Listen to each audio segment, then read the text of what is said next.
Isang buntis at ang asawa niya ay nawala sa Lincoln, Nebraska. Walang tigil nagtrabaho ang aming investigador kasama ang Polk County buong weekend para buuin ang pinaniniwala naming nangyari. Ngayon, Ibang kaso ito. iniimbestigahan ng Lincoln Police Department ang pagkawala ni Hannah Nebil at Roberto Tanner bilang mga kaso ng pagpatay. Dahil marami pang palaisipan ang hindi natutuklasan. Patuloy pa ring hinahanap ng lokal na pulisya ng distrito ang mga labi ng mga nasawi habang nagpapatuloy ang investigasyon. Narito tayo sa kaso ng Law and Crime. Ako si Chris Stewart.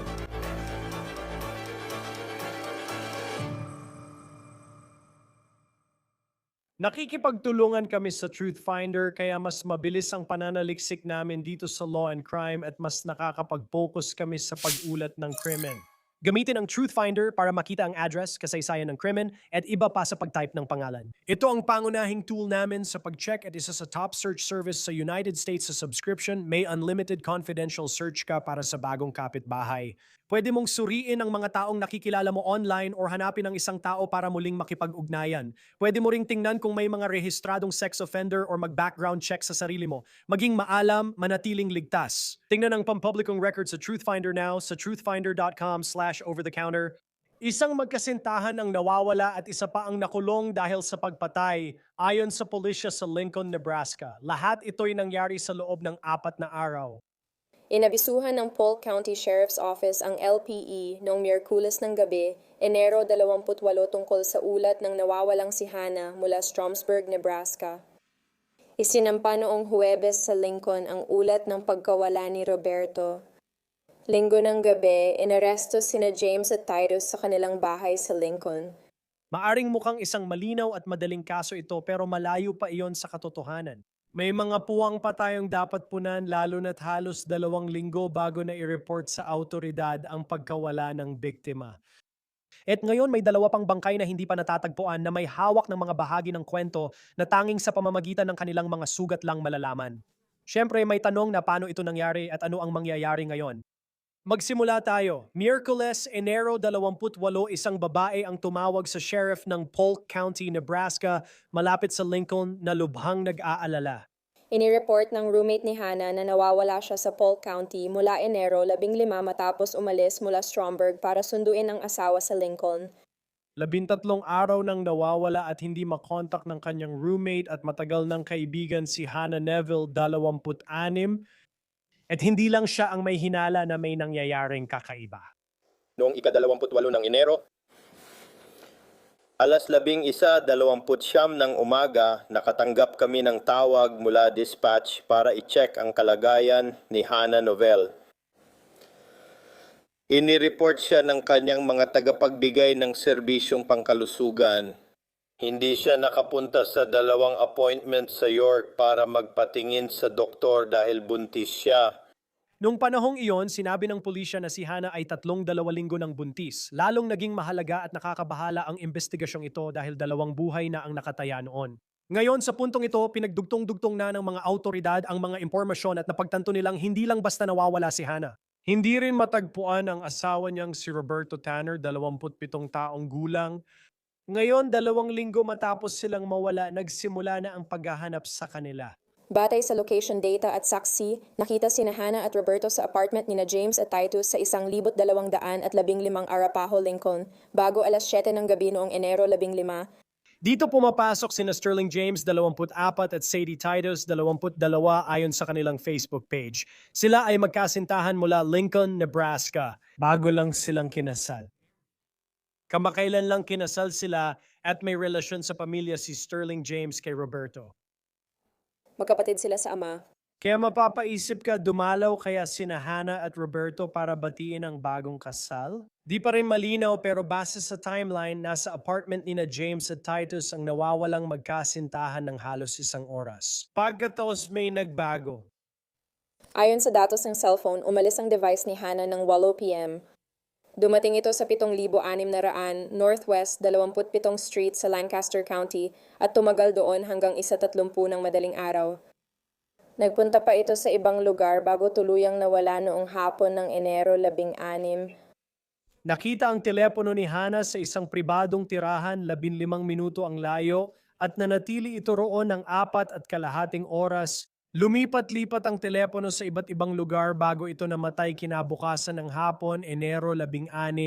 Kaya napapaisip tayo, ano ang nangyari sa 4.5 oras sa pangalawang location at hawak pa ba ni Hana ang telepono niya noon? Gusto kong balikan sandali ito dahil ayon sa hepe ng pulisya ng Lincoln, habang nasa ibang lokasyon ng telepono ni Hana, may isa pang emergency call na nagdagdag sa hinala sa kaso. Bandang 12:30 AM noong umaga, tumugon ang lokal na pulisya ng distrito sa nasusunog na sasakyan sa 39 at Cornhusker Highway. SUV ito ni Hana. Hindi pa alam ng lokal na pulisya ng distrito ang pagkawala niya ng matuklasan ng insidente. Ngayon ay Enero 16 at tandaan, ang ulat ng nawawalang tao ay dumating lang noong Enero 28, 12 araw o halos 2 linggo ang pagitan. Wala pang connection na makikita sa pagkasunog ng SUV ni Hana noon. Tandaan na sunog ang SUV 15 minuto ang layo mula sa pangalawang location ng phone ping. Tinawagan ng pulis si Hana ng umaga tungkol sa sunog pero di na aktibo ang kanyang numero. Naniniwala na kami ngayon na iyon ay dahil malamang ay patay na siya noong mga oras na yon. Nang tawagan ng autoridad si Hana tungkol sa nasunog niyang SUV noong Enero 16, wala ng koneksyon ang kanyang numero. Dahil dito, naniwala silang namatay si Hana ilang oras lang matapos mawala. Pero paano si Roberto ang asawa niya? Paano napag-alaman ng mga investigador na kaso ito ng pagpatay? Ngayon, lilipat tayo sa Enero 31 at Pebrero 1 linggo. Sinundan ng investigador ang Global Positioning System Trail mula sa telepono ni Hana noong 15 hanggang 16 ng Enero. Mula sa apartment ni James at Titus, lumipat ito sa ibang tirahan at iba pang lugar bago tuluyang nasira ang telepono kinabukasan. Alam ng pulisya na sinunog ang SUV niya 15 minuto mula sa lokasyon kung saan huling na-detect ang telepono ni Hana sa ikalawang address. Ngayon, panahon na para sundan ko mismo ang bakas na yon. Para sa akin, mahalaga ang pangalawang address dahil doon matagal ang telepono ni Hana. Noong gabi ng Enero 15 at umaga ng Enero 16, doon din natagpuan ang nasusunog niyang kotse. Sumang-ayon din ang Lincoln Police Department. Nagsilbi ang lokal na pulisya ng distrito ng search warrant sa Northwest 27th Street kung saan may ilang naaresto at in-interview. Pagkatapos makausap ang mga tao ron nung weekend, may nakuha ang mga detective na mahalagang lead. Inamin ni James sa mga investigador na siya ang bumaril kina Hana at Roberto bandang hating gabi ng Enero 15 o madaling araw ng Enero 16. Naniniwala kaming inilibing niya ang mga katawan at sinunog ang sasakyan ni Hana. Pinaniniwala ang tinulungan ni Titus si James pagkatapos nilang mapatay ang dalawa. Malaki ito. Sabi raw sa bahay, inamin ni James na siya ang bumaril sa magkasintahan kaya naniniwala na ang mga investigador na siya rin ang nagsunog sa SUV ni Hana.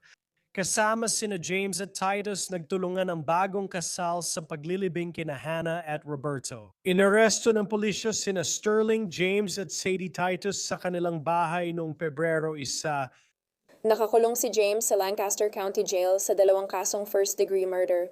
Si Titus naman ay nakakulong sa 2 kasong pagtulong sa first-degree murder. Ngayon may 2 tao na tayong nakakulong. Si Sterling James na half-brother ni Roberto ay nahaharap sa 2 bilang ng murder sa unang antas at si Sadie Titus naman ay nahaharap sa 2 bilang ng pagtulong at pag-abot sa murder sa unang antas. May digital footprint na tayo mula sa telepono ni Hana at mga pangunahing pahayag ng saksi pero may malalaking ebidensya pa ring nawawala. Aktibo at patuloy pa ang investigasyon kasama ang pagtukoy ng motibo. Kaya ang paaaring gawin ng mga autoridad para subukang mahanap ang mga ito. Habang mas maraming detalye ang lumalabas, hindi nakakalimot ang mga autoridad sa trahedyang dulot ng sitwasyong ito. Lubos kaming nalulungkot para sa kanilang mga pamilya at ang aming taos-pusong pakikiramay ay ipinapaabot namin sa kanilang mga mahal sa buhay na dumaranas ng matinding pagdadalamhati sa pagkawala ng mag-asawang ito. At sila ay nagdadalang tao pa. Marami pa kaming tanong at hindi kami maglalabas ng impormasyon hanggat walang kasiguraduhan. Kasama natin ngayon para pag-usapan pa ang kasong ito si Phil Waters, retiradong homicide detective mula sa Houston Police Department. Masaya kaming makasama ka dito sa Law and Crime. Kapag tiningnan mo ang kasong ito at meron kang 2 tao ang nawawala, ngunit 12 araw bago naiulat ang pagkawala nila. Sa tingin ko, paano nito naaapektuhan ang paraan ng paglapit mo sa isang investigation? Sige, Chris, salamat sa pag-imbita sa akin. Pinahahalagahan ko ito. Alam mo, sa isang kaso na ganito, kung saan may pagkaantala sa pag-uulat, ang unang tanong na papasok sa isip ko ay, ano ang naging dahilan ng pagkaantala? Bakit inabot ng ganito katagal bago may lumapit at nagsabing, uy, nawawala ang mga taong ito? Pagkatapos, pakinggan ang sagot at suriin kung ito'y may kredibilidad. Kung titingnan ang mga ebidensya hanggang ngayon, mukhang may ilang ebidensya na kaya naisampa na ang mga kaso laban sa mag-asawang ito. Pero wala kang bangkay, dalawang bangkay, or murder weapon. Paano kaya naaapektuhan nun kalakasan ng kaso? Kahit na parang may uri ng pag-amin na nanggagaling kay Sterling James ang lalaking suspect, Malaki ang epekto ng pag-amin na, di ba? Kaya may pag-amin na may nangyari na sa mag-asawang ito. At doon ka magsisimula. Ngayon, pagdating sa mismong investigasyon, ano ang gusto mong makuha mula sa kanya? Saan niya sila dinala? Nasaan sila? Subukang malaman kung saan sila naroroon. At doon masasagot ang tanong tungkol sa mga bangkay kung hindi man mangyari iyon. Kung itinapon na niya sila, o ayaw niyang sabihin kung saan niya sila dinala o kung itinapon na nga niya sila. Sa paraang mahihirapan o hindi magiging maganda ang pagkuha sa mga bangkay na iyon. Pwede mo pa ring buuin ang kaso base sa mga ebidensyang meron ka. Nagkaroon na ako ng kaso na walang bangkay at napakalakas ng ebidensya namin kaya wala talagang paraan para maipaliwanag ng suspek kung ano ang nangyari sa kanyang kasintahan. Kahit wala at hindi pa nahanap ang bangkay hanggang ngayon, nakuha pa rin namin ang hatol ng korte sa kasong pagpatay. para sa akin sa labas ng kumpisal kapag may umamin na sila ang gumawa, sapat na yon para sa marami sa atin. Parang sige, ayos na yan. Gaano man kalakas ang ebidensyang yon kapag may nagsabi na, oh, ako ang gumawa nito. Sapat ba ang kumpisal para magsampa ng kaso? Gaano ito kahalaga bilang ebidensya? Well, panimulang punto na yan. Kaya kapag may umamin sa isang bagay, kailangan ng detective na mapatunayan o masuportahan ang kumpisal. Ayaw mo na may biglang papasok at magsasabing, oo, alam mo, ako ang gumawa nito. At ginagawa nila ito isang maling pag-amin at ginagawa nila ito para lang sumikat o makilala. Kaya kahit na makuha mo ang pag-amin, kailangan mo pa ring mapatunayan ang sinasabi ng tao at ang pagkakasangkot niya rito. Si Sterling James ay naiulat na pinalaya mula sa kulungan 6 na buwan bago ito nangyari. Sa ganitong kaso, siguraduhing suriin lahat ng posibleng suspect at pangyayari. Pero pag may kakilala kang malapit sa pamilya na may ganong nakaraan, sa tingin ko, yun ba isang bagay na agad mong itinutok ang pansin sa taong yon? Paano mo tinitingnan ng taong yon kumpara sa posibilidad na maaring ibang tao ang may gawa? Alam mo, sa saklaw ng isang investigasyon, kailangan mong tingnan ang lahat ng posibleng suspek, lahat ng posibilidad. At kasing halaga ng paghahanap sa tamang tao ang pagtanggal ng mga suspek. Kaya tungkol sa kanyang background at oras ng paglaya mula kulungan, mga ganon. Kailangan mong tingnan ang investigasyon kung sino ang mga unang tao na inilagay sa harap para unang suriin. At sa mga kasong ganito, uunahin mong tingnan ang pamilya at magsisimula ka mula sa loob palabas. Pinalaya siya mula kulungan 6 na buwan bago ito, maliban kung may kinalaman iyon sa nangyari habang siya'y nakakulong. Ibig kong sabihin, pumapatay ang mga tao ng kapwa nila dahil sa isa sa 3 dahilan: sex, droga, o pera. Kaya hindi natin alam kung nagkaroon ng pag-uusap bago siya pinalaya sa pagitan niya at ng mga kamag-anak na ito. Itong mga kalahating kapatid niya dito. Kaya, kailangan mong balikan at tuklasin ang kasaysayan para malaman kung saan ito nagsimula. Ano ang pinagmulan nito? Ano ang nauwi sa pagpatay na ito? Kaya lahat ng mga bagay na yon, kapag nagawa na ang pag-aresto at naibigay na ang kumpisal, doon talaga nagsisimula ang investigasyon. Kaya kailangan mong alamin ang pinagmulan. Saan ito nagsimula? Sana, sa kanyang pag-uusap sa kanyang kumpisal, sinasabi niya sa kanila na, tingnan ninyo, Oo, binisita nila ako sa kulungan. May history siya ng paggamit ng meth at iba pang katulad nito. Kaya hindi natin alam kung ano ang naging dinamika sa pagitan nila na naging dahilan para kitilin niya ang buhay ng dalawa. Nakaka-interes ang kaso. Sabi ng pulisya, inamin niya ang ginawa pero di pa rin nila makita ang mga bangkay at wala pang motibo. Ano masasabi mo? O ako ang gumawa pero hanggang ngayon wala pang paliwanag kung bakit. Kakaiba yon na hindi natin alam kung ano ang alam ng pulis, ng mga investigador o kung ano ang laman ng masusing pag-amin. Kakaiba yon para sa akin. Alam ko ang bawat pag-amin. Ako mismo ang kumuha pero ang tanong lagi, bakit? Kahit na ang motibo sa likod ng isang pagpatay ay hindi naman kinakailangan sa korte para mapatunayan. Gusto ng lahat malaman ito at mahalagang maintindihan ang motibo sa likod nito. Dahil kailangan nating maintindihan kung bakit ang akusadong ito ay nakaupo ngayon doon sa kabilang mesa at sinasampahan ng kaso ng pagpatay o capital murder. Nakakatuwa na inamin niya ang ginawa niya pero sa kung anong dahilan, anong kakaibang dahilan, ayaw niyang sabihin sa kanila kung bakit.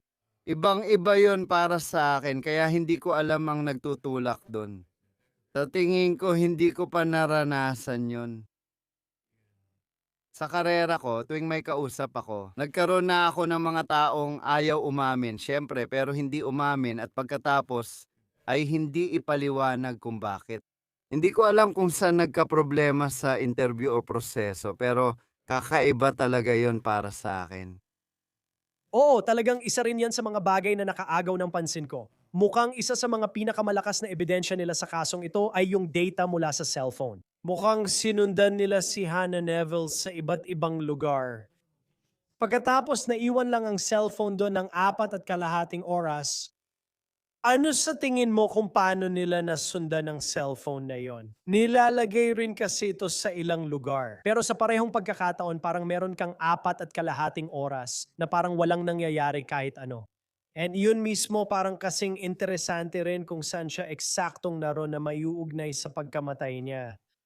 Oo, totoo yan. Alam mo, malaki ang epekto ng cellphone at digital na bakas.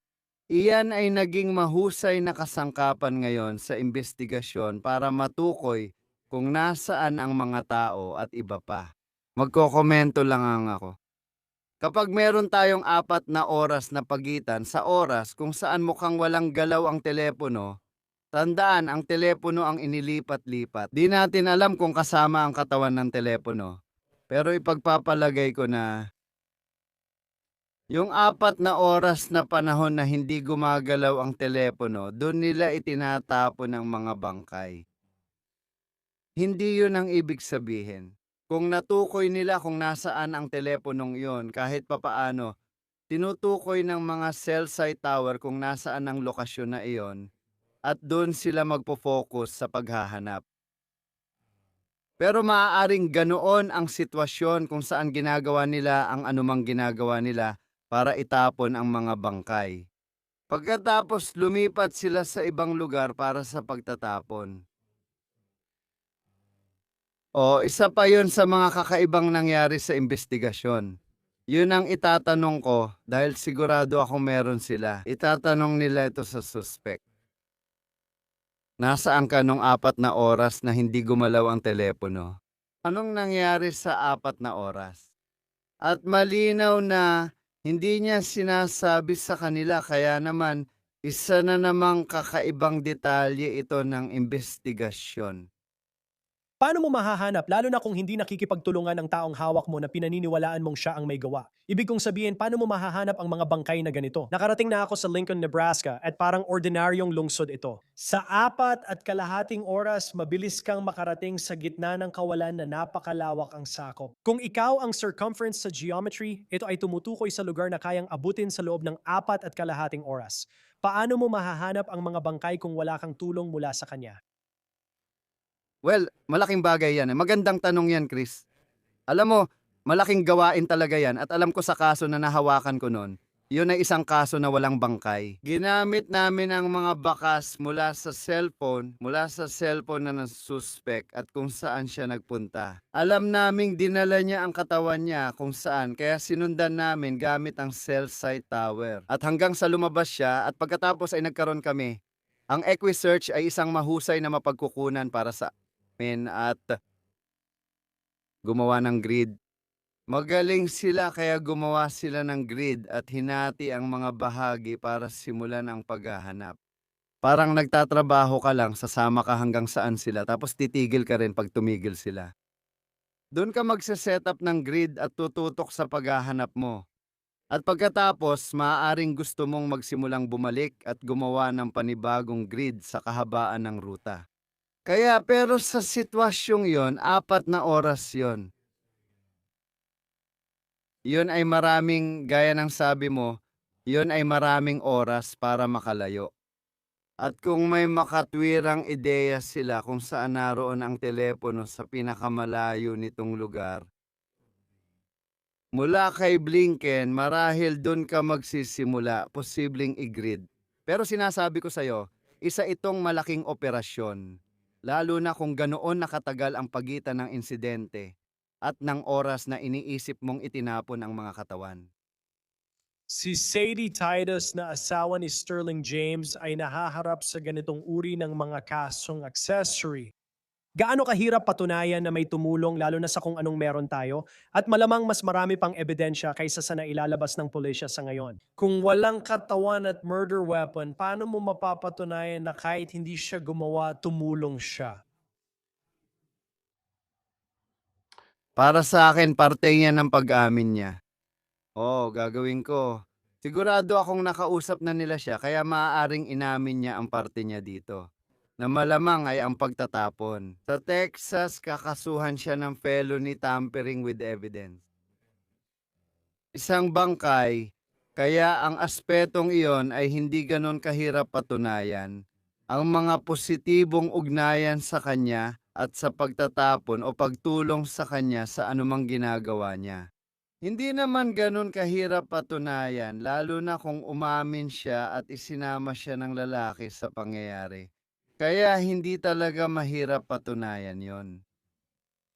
Pagkatapos kay Hannah Neville, totoo namang trahedya ang kwento nito. Kung ito man ay may kinalaman o wala. Pero buntis siya at full term na, alam mo yon, higit 30 linggo ng buntis at ngayon, itong mag-asawa. Wala silang kaso kaugnay sa pagkamatay ng hindi pa naisisilang na bata. Kung walang katawan, ano ang mga hamon nito sa mga pulis? Kung may ebidensya na buntis siya at patay na at sinasabi mong pinatay siya, bakit hindi isama iyon sa kaso ngayon? Sinabi ng pulis na tinitingnan nila ang mga kasong iyon. Pero ano ba ang mga hakbang na kailangang gawin para maidagdag ang kasong iyon sa iba pa? Kailangan mong patunayan at magpakita ng ebidensya na buntis siya kaya kakailanganin mong makipag-ugnayan sa doktor niya. Kung may mga larawan at iba pa sila. Hindi ko iniisip na ganun yon. Mahirap patunayan yon sa puntong kaya mong patunayan ang pagbubuntis at meron ka ng, alam mo na, sa Texas, ito ay magiging capital murder. 2 ang napatay sa parehong insidente. Kaya ang pagsasampa ng kaso at ang hindi pa isinisilang, alam mo minsan. Susuriin ng mga piskal ang kasong ito at aalamin kung ano ang pinakamatibay na kasong pwedeng isampa. At kung piliin nilang itoon sa asawa, maaaring siya talaga ang naging target. At nandoon lang siya at parang nadamay lang siya. Maaaring mas matibay ang kasong ito para sa hindi pa isinisilang dahil walang mas angkop na termino para sa pangyayari. Kailangan nilang magdesisyon kung yun ba ay mas mapapatunayan. Gusto ba nilang idagdag ito o mukhang parang dinadagdagan lang nila? Kaya alam mo, ang mga piskal ang magpapasya kung alin ang pinaka makatotohanang kasong dapat isampa. Tingnan natin kung ano ang mangyayari susunod. Napakalungkot ng kasong ito mula sa Lincoln, Nebraska at makikita natin kung paano mabubuo ang kasong ito sa mga susunod na araw. Ngayon, naisampa na ang mga kasong ito. Phil Waters, retiradong homicide detective ng Houston Police Department. Salamat sa pagsama sa Law and Crime. Salamat, Chris. Magandang araw sa iyo. Iyan na ang pagtatapos ng kaso mula sa Law and Crime. Mag-subscribe sa YouTube, Spotify at panoorin ang On the Case sa Peacock. Ako si Chris Stewart. Hanggang sa muli.